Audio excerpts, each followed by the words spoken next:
luta em prol da organização da igreja alcançou seu objetivo em 21 de maio de 1863, com o estabelecimento da Associação Geral dos Adventistas do Sétimo Dia, aqui na cidade de Battle Creek, em Michigan. John Byton foi eleito seu primeiro presidente. Agora, a igreja estava pronta para dar um próximo passo, que tinha a ver com o seu estilo de vida. Há exatos 15 dias depois da organização, ou seja, no dia 6 de junho de 1863, Ellen G. White recebeu a sua primeira visão geral sobre a reforma de saúde. Ela aconteceu em Otsego. Ela estava na casa de Aaron Hillard para receber o sábado. E no momento em que Ellen foi orar, ela recebeu de Deus uma visão, onde o tema de saúde foi abordado.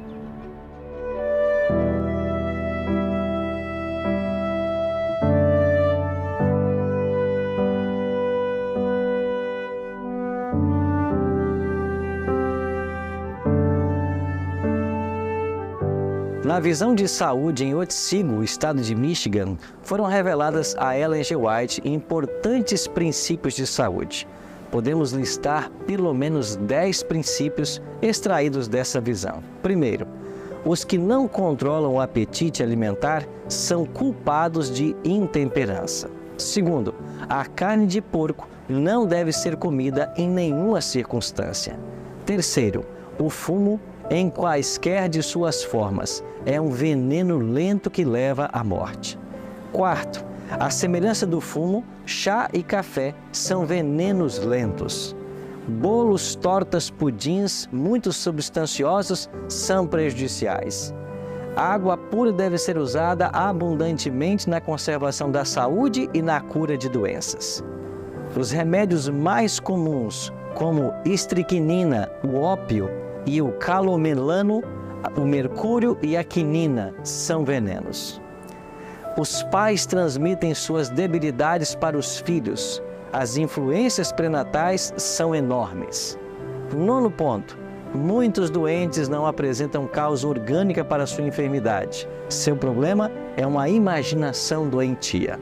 E décimo, um corpo e mente saudáveis afetam diretamente a moral e a capacidade de discernir a verdade. Todos esses princípios foram resumidos por Ellen G. White em 8 remédios naturais dados por Deus. São eles: ar puro, luz solar, abstinência, repouso, exercício físico, regime conveniente, o uso de água e confiança no poder divino.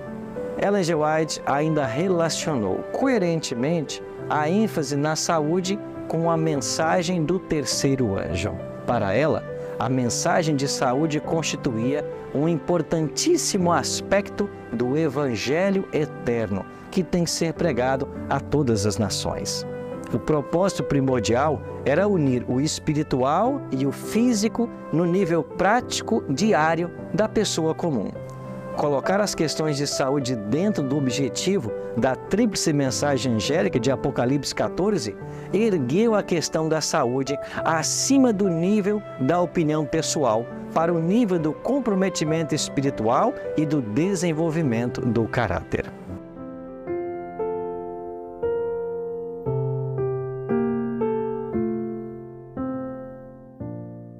Antes que os adventistas do sétimo dia organizassem um grupo religioso, José Bates já era um entusiasta advogado dos princípios de saúde. Em 1821, Bates abandonou o uso de bebidas alcoólicas. No ano seguinte, ele decidiu não beber mais vinho e logo depois parou de mascar fumo e fumar. Também parou de usar uma linguagem torpe, palavras chulas. Antes de 1838, abandonou o uso do chá, do café e, em 1843, o uso da carne. Anteriormente, ele tinha parado de usar manteiga, gordura, bolos e muitos açúcares. Na década de 1820, ele comandou um navio de temperança, no qual não se permitia o uso de intoxicantes. Mas, a despeito dessas rígidas regras, a rude tripulação adotou-se muito bem a esse estrito regime. Em 1824, sua esposa Prudence colocou o Novo Testamento em seu baú de viagem. Ele começou a lê-lo e isso provocou um despertamento espiritual em Bates. Abatido pela morte de um tripulante, ele entregou sua vida a Cristo e começou a orar e a estudar diariamente as Escrituras Sagradas. Ao chegar aqui em casa, ele foi batizado e assistia às reuniões religiosas. Em 1827, ele uniu-se à Igreja Cristã aqui em Fairhaven, a qual pertencia sua esposa. Foi nesse ano que ele iniciou sua viagem de temperança, que durou quase um ano, com a qual encerrou sua vida de marinheiro. Bates então se estabeleceu aqui em Fairhaven e estava bem financeiramente. Após a visão de Ellen G. White em junho de 1863, tratando do tema da saúde, Bates sentiu o ímpeto de advogar mais aberta e agressivamente os princípios de saúde que ele tinha praticado durante muito tempo. Em 1865, quando praticamente todos os líderes da igreja estavam incapacitados por causa de sérias doenças e quando por quase um ano não foi possível reunir sequer quórum para fazer as reuniões de transações comerciais da igreja, Bates prosseguiu com ótima saúde e animando outros e deixando um exemplo de vida saudável. Aqui em Battle Creek, a igreja perdeu o sanatório e o epicentro da obra médica missionária mudou-se então para a Califórnia. Lá, anos posteriores, seria organizado o Sanatório de Loma Linda, que começou a funcionar em 1905. Ele foi se desenvolvendo, posteriormente começou a oferecer cursos de nutrição e depois então medicina. A partir de 1961, tornou-se uma universidade.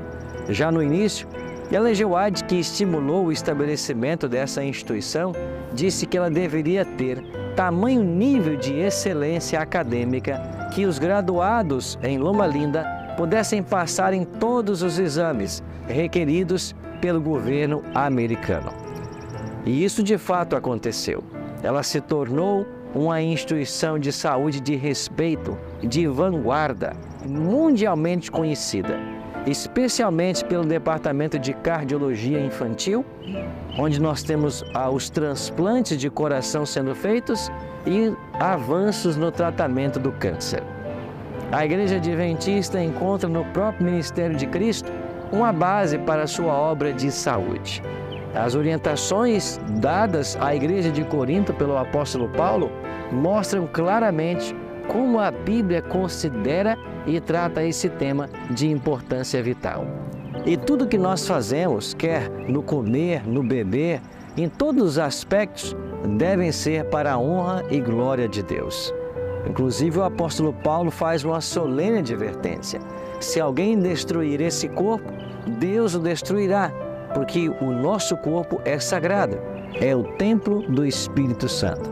Foi a partir desse conceito que nasceu da Bíblia, os adventistas começaram a orientar cada vez mais a prática de um correto estilo de vida. E é lógico que isso passa pelos 8 remédios naturais apresentados por Ellen G. White.